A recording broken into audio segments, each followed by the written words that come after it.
Hi, Monday morning காலைல ஒரு 5:30 போல் எழுந்து வந்தேன். பார்த்தா இந்த 2 குட்டிங்களும் விளையாடிட்டு இருந்துச்சுங்க. வீட்டில் காலையில் எதுவுமே காய்கறிலாம் இல்லை. ஸோ பசங்களுக்கு மட்டும் எக் ரைஸ் செஞ்சு கொடுத்துட்டேன். என் பொண்ணு கொஞ்ச நேரம் இந்த பூனைக்குட்டி கூட விளையாடிட்டு இருந்தா.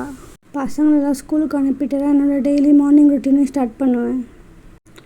டீ போட்டு குடிச்சிட்டு சாமான் தேய்க்கலான்னு இருந்தேன். அப்புறம் எங்கள் அம்மாவே சாமான் எல்லாமே தேய்ச்சி வச்சுட்டாங்க. அவங்களும் வேலைக்கு போகிறாங்க, வீட்டு வேலைக்கு போகிறாங்க. இருந்தாலும் எனக்கு உடம்பு சரியில்லைன்றதுனால அவங்க எல்லா வேலையும் பாதி வேலை முடிச்சுட்டு தான் வேலைக்கு போவாங்க.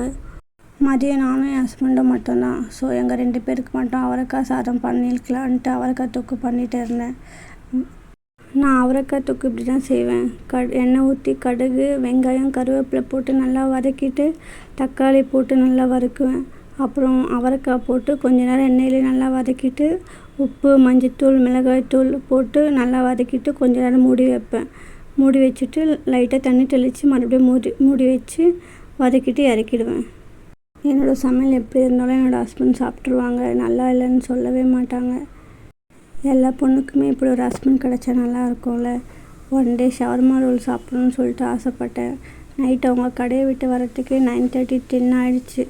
சரி, நான் கேட்டுன்றதுக்காக நான் போய் வாங்கிட்டு வரேன் அப்படின்னு சொல்லிட்டு சொன்னாங்க.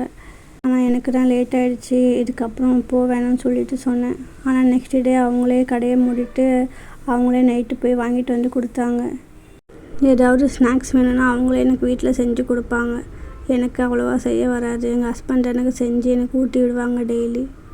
ஆஃப்டர் மேரேஜ் தான் நான் ரொம்ப சந்தோஷமாகவே இருக்கேன். இந்த வீடியோ உங்களுக்கு பிடிச்சிருந்தால் லைக் பண்ணி, கமெண்ட் பண்ணி அண்ட் சப்ஸ்கிரைப் பண்ணுங்கள். தேங்க்ஸ் ஃபார் வாட்சிங்.